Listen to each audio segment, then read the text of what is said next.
evening. Today it's Saturday and I have found a nice place to boondock. I I think I'm gonna tell you a story today about the time I spent as a biker. Um, when I say a biker, it was not like in a gang or anything like that. It was just a group of people who like to drive motorcycles. And actually, most of the time I was a biker, I had my own club. Um, but anyway, back to the beginning. I was 18 years old. Decided I wanted a driver license for motorcycle. The reason I think why I started getting interested in motorcycles, I think it goes back all the time when I was a little kid. The local bicycle shop, the owner, he had his old Norton Commando 750 for show in the window of his shop, his bicycle shop. He had this big, black, beautiful motorcycle. Very old, by the way. It's a British motorcycle. But it was very, very nicely maintained, and it was in the window of the shop. And I remember every time I passed that shop, I had to stop and look at it because it was so beautiful. Um, anyway, already then, it was like I was probably 8, 9, 10 years old or something like that. And it was like, oh, I want something like that. I thought it was so cool. And well, obviously I couldn't get it at that point. So time went on, and I turned 18, and I started taking the driver license for motorcycle. It went pretty smooth getting the driver license, and after that I got myself my first motorcycle. It was a small one, just a small 250cc Suzuki. And it was alright, and I started coming in the local motorcycle club. And as I say, it was just a group of, well, basically family guys who loved driving motorcycles and meeting for a beer, and just peaceful people. Actually, several of the people who were member of the shop had businesses in town. So there was one guy had the local tire shop, and so forth. It was just just normal people. Um, anyway, I was a member of that club, I think, 5 years, and then I moved. As you know, I moved a lot, so it was kind of, well, moved on to another area of the country and doing new things. And I brought my bike, and I kind of started to miss riding in a club. And I always thought it would be cool to wear the vest, because the first club I was a member of, we didn't wear our colors. It was just a small badge on the jacket we had. But I thought it would be cool to the old fashioned, you know. Already at that time in Denmark, when you were a motorcycle rider in a club, you would wear a leather vest, and I was like, the old fashioned style, the denim vest. I thought that was a lot cooler.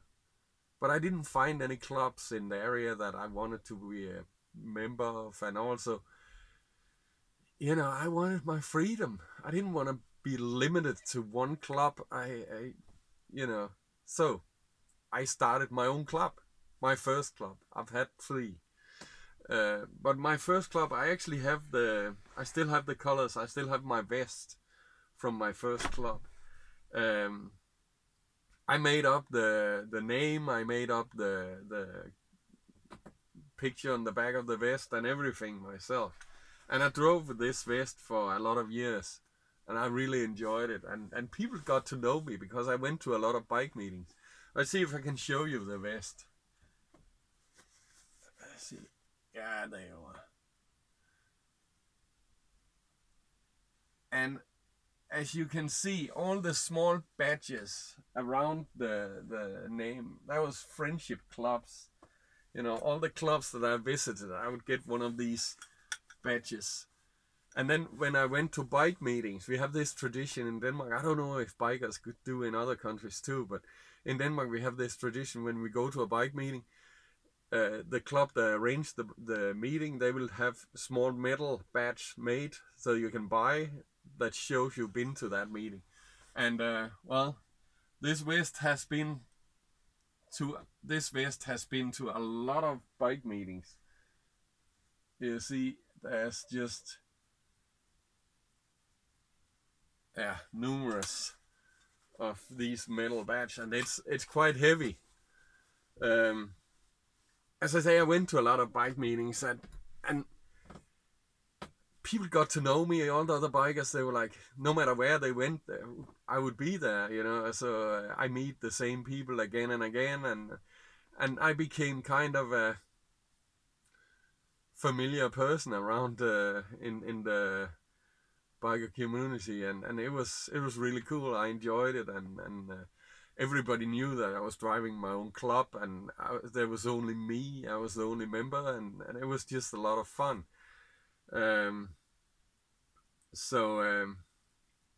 It drove a lot of kilometers. I would look in the schedule. We would have this magazine where we could see where there was bike meetings. There was a bike meeting every weekend, and we would look in this and see where to go. And I would go to the one that was furthest away from where I lived, because if you come to a bike meeting and you're the one who have been driving the most kilometers to get there, you'll get a trophy. And I had a lot of trophies. It was just a lot of fun, but obviously also expensive. I would spend all my money on gas and on entrance fees and, well, food. I didn't drink much. I don't drink much now either, so it was mostly food and entrance fee and stuff like that I would spend my money on. But anyway, time went. Later on, as you know, I met my wife, and we had our daughter, and a lot of people, a lot of guys, when they meet a woman and they get married and they have family, then they stop driving, because, you know, it's either that or they bring the entire family or something. But my wife, she was not that much into motorcycles. But anyway, we stayed in Thailand for 6 years, and, you know, in Thailand everybody has a scooter, one of these small things, and I did too, and my wife did too. So all the driving we did down there was on the scooter, and you have to be really, really awake when you drive the motorcycle or the scooter in Thailand. Well, generally driving in Thailand, because they drive like no tomorrow. But it was all right. Nothing bad happened. I didn't crash or anything, so had a couple of near miss though, but nothing serious. But while I was in Thailand, I didn't think about a club, because I didn't go to bike meetings or anything. When our daughter was 4 years old, we moved back to live in Sweden. Still, we didn't want to stay in Denmark, or we couldn't stay in Denmark, because my wife could not get permission to stay in Denmark because of the immigration law here. But we could stay in Sweden. So we stayed in Sweden, and obviously our daughter, all her life basically, she's been on the scooter. On my one, I made a seat for her so she could sit in front of me, and I put the windscreen so she wouldn't get sprayed with water, and she would wear the helmet even from she was very small, and you know, safe clothes. So try to do it as safe as possible for her, and I would go slow. But basically, she grew up on the bike, even it was a scooter. So when we got back to stay in Scandinavia, we stayed, and after after a couple of years, our economy got better, and we bought a scooter for my wife, and I bought a motorcycle. I bought a Honda CB 750, and it was really a nice bike. I enjoyed it so much. Our daughter, she was like 7 years old, and she was crazy about motorcycles just like her old man, you know. And she wanted to go ride the bike.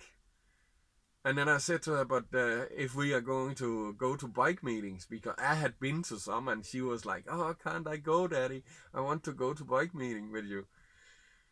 You know, she was a daddy's girl for sure. So I was like, well, yeah, sure, okay. But then we need to be a club. And again, just for the fun of it, you know. And she's like, yeah, we need to make a club. We need to make a club. That's a great idea. And she was all into it. And I said, okay, then you come up with the name. And she was thinking, what the name should be. And we kind of brainstormed. And then she came up with a name that we chose. And in Danish, the name is called Bamse MC. And it would be something like teddy bear MC.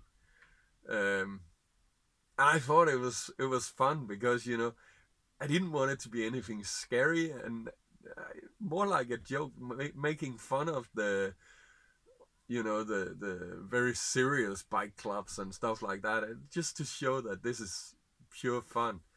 So we came up with this name, and we had someone help us draw one of our friends made the picture for the vest, and we had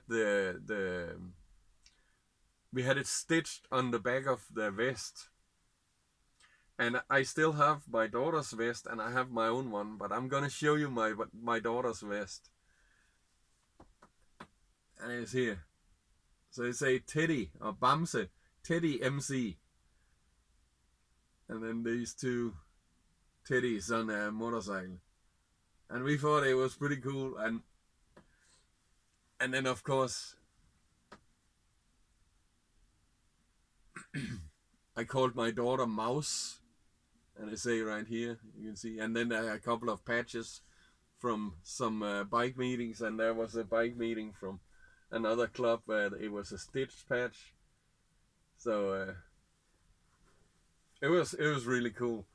And imagine on a Friday, if we were going to a bike meeting, we would go already on Friday, and I would go to her school, bike fully packed, everything ready. I would bring her motorcycle clothes.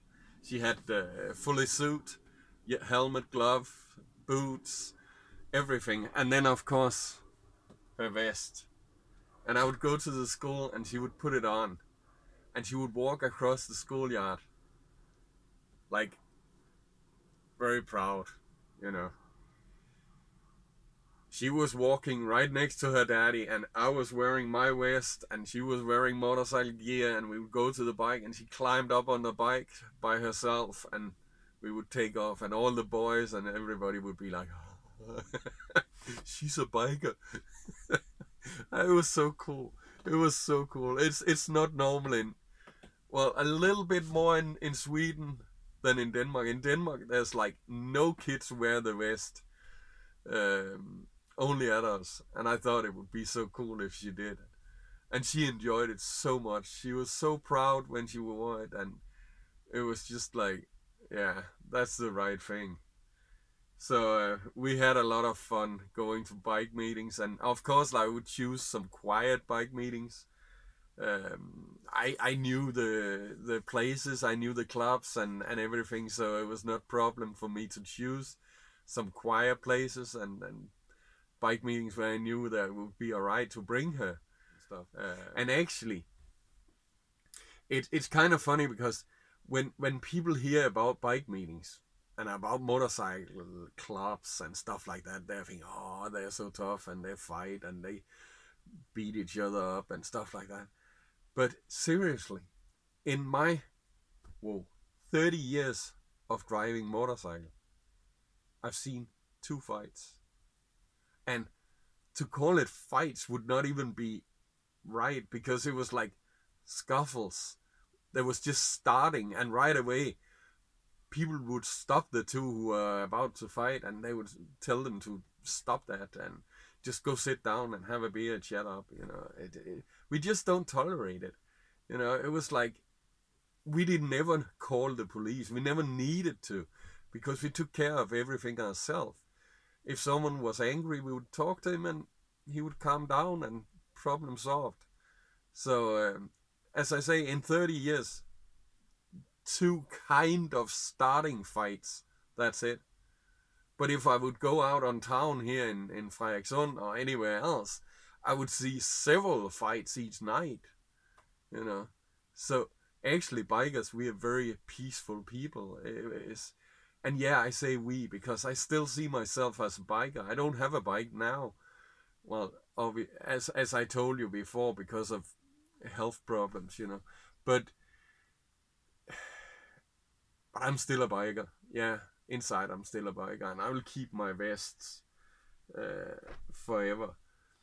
Um, but yeah, uh, and that's why I knew it would be safe to bring her. And also when there's kids at the bike meeting, she would not be the only kid, but she would just be the only kid with the vest, with the, you know. But when there were kids there, people behave different, and we always played a lot of games, and especially in bike meetings in Sweden. Actually, uh, they're good at playing games. They're good at having fun in a great way. Really, the Swedish bikers. I enjoyed the bike meetings up there. It's like more family oriented. Well, bike meetings in Denmark too are fun and not dangerous at all. But in Sweden, it was just more, I think, more family.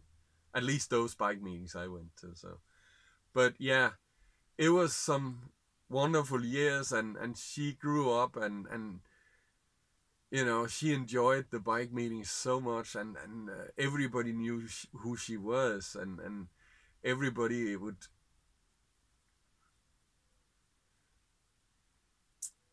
I especially remember at one bike meeting, she was just like old man, crazy about rock music and especially AC/DC and music like that. And one bike meeting, um, there was a DJ, and she walked up to the DJ, and it was not like I told her to or anything. She would just tell me, "Dad, I'm gonna go ask for a song."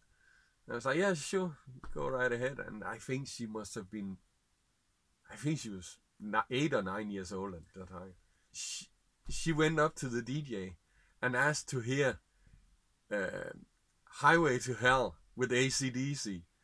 And it was just, you know, that's hard rock. And then she came back, and when the song started, she was on the dance floor headbanging and having fun. And the other bikers, they would come over and give her high fives because they thought it was so cute. This little girl was dancing to this old rock music, and she was really into it. And yeah, headbanging and making splits on the floor and stuff. You know, it was just so much fun to watch. And then one other biker lady, that friend of us now, she walked over to her, gave her money because she thought it was amazing to see how she enjoyed this, and how much at home she felt and how confident she looked. So it was really, and my daughter came to me after and said, "See what I got." And I was like, "What? Who gave you that?" It was like, "This lady." And I was like, "Well, cool, you know." So yeah, it was a great time, and we enjoyed it to have this together, my daughter and I. And my wife did go to some of the local bike meetings, and the bike meetings was obviously not the only thing we did with the motorcycle. We also went on vacations on motorcycle. Um, One time we drove from where we lived in Sweden and to my parents' place, and it's quite far. And we stayed at a campground halfway, and then we went the rest of the way to my parents' place. And my wife couldn't go because she had to work at this time. So my daughter and I just went by ourselves. And also then we went to a bike meeting in Denmark. We have this bike meeting. It's a family bike. They actually call it kids kids bike meeting where the whole thing is just focused on a lot of fun and entertainment for the children. And actually the parents will help, cook food, all different kind of things, all the activities. We will help to make it fun for the kids. So this bike meetings is 100% focused on the kids, and my daughter, she had so much fun, and she enjoyed it so much, and it was yeah, and so did I. It was really, really enjoyable, and a lot of fun, and great time. So yeah, um,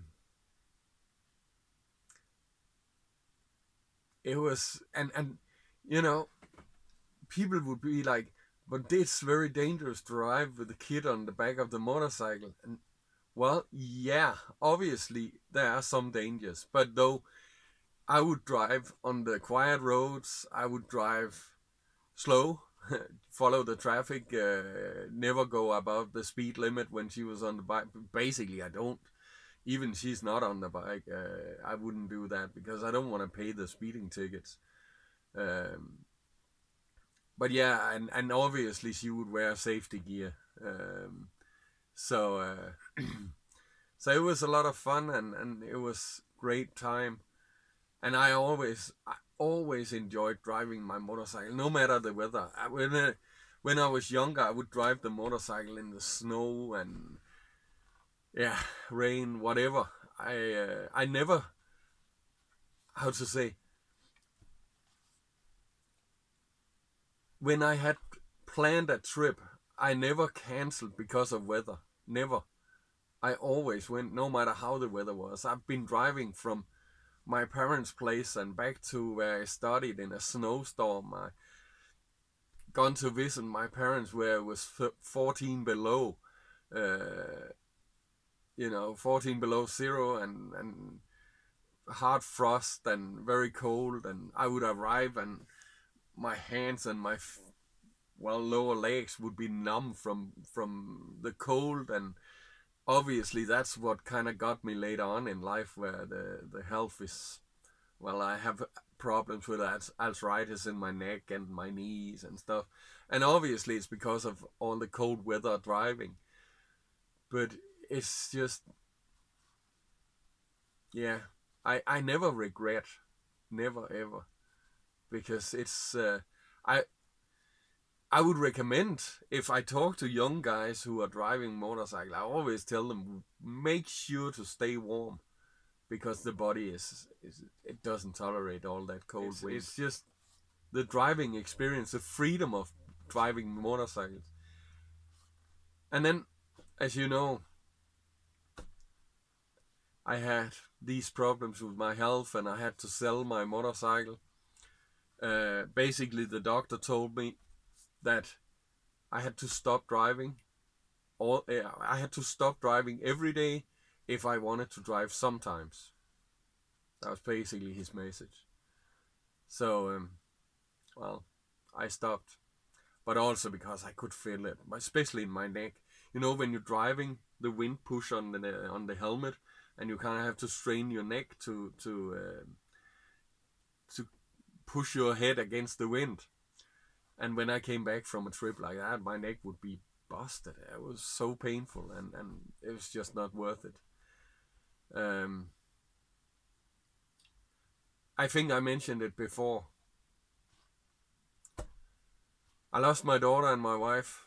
They're not with me anymore, and the whole thing about that, and the reason and all that, I choose to keep that for myself.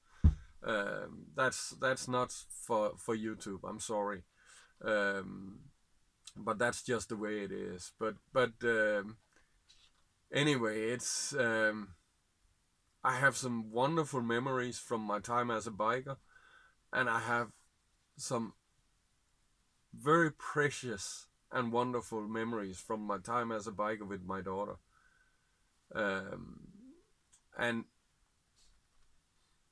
well, the freedom, it's kind of, the freedom of being a full-time RVer, it is similar to the freedom I felt when I was driving the motorcycle. It is. And actually better, because being a full-time RVer is all the time. It's always. I always have this freedom. When I was a biker, it was when I was driving the motorcycle, I had this feeling. So I guess I found something just as good, or maybe even better. Obviously, if I stayed in a warmer country, in a warmer climate, maybe in South Europe, or, well, maybe in America, in the South, where it's nice and warm, I could drive the motorcycle, so I could do both being a biker and a RVer. That would be a dream coming true, but, well, let's see what the future brings. But yeah, my biker days, it was amazing. It really was. And no, bikers are not dangerous, not at all. I surprised a lot of people when, kept the door open to the shops or whatever, when I was wearing my gear, my leather pants and leather jacket and my vest, and, then being a gentleman and opening the door for the ladies and stuff like that, being polite, talking nice, and they just don't expect that. So that was a lot of fun. I think you realize by now, I like to do the opposite of what people expect. Being an RVer is kind of that as well, It's like, yeah, do what I want, and I do what I like to do, and at the same time I like to be a nice person. I like to surprise people in a positive way. So yeah. Anyway, this was just a story about my days as a biker, both before and after I got my daughter, and we would go riding the bikes together. But I better finish off this video before it gets too long. And I hope you guys are safe. My thoughts are with the people in Florida and all the islands down there that has been hit and is being hit by the storm, and it's very bad. And I'm so happy that I'm so happy that I don't live in a dangerous weather area like that. But obviously, being an RVer, I guess we have the option that we can just kind of twist the key and go somewhere else. And I hope everybody is safe, both my RV friends and also everybody of you, and everybody else. Obviously, my thoughts are with you, everybody. So you guys take care, stay safe, and remember, life is good. Bye bye.